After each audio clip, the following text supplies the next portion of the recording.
ಅದ್ವಿತೀಯ ನಾಟ್ಯ ಸುಗೆ ಮಹಾಸ್ಥಾನಕ್ಕೆ ದೊರೆತಂತಾಗಿತ್ತು. ಇಂತಹ ಪುತ್ರಿಯನ್ನು ಪಡೆದ ಅವರ ಮಾತಾ ಪಿತೃರು ನಿಜವಾಗಿಯೂ ಧನ್ಯರು. ಒತ್ತೆ ಆಸ್ಥಾನಕ್ಕೆ ಬಾ.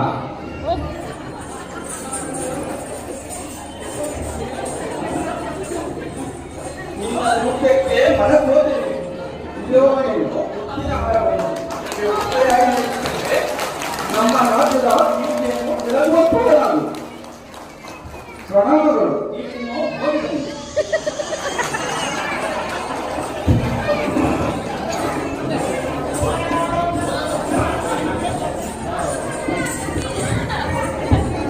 ಮಂತ್ರಿ ಮಹೋದಯರೇ, ರಾಜ್ಯಸಭೆಯನ್ನು ಪ್ರಾರಂಭ ಮಾಡೋಣ.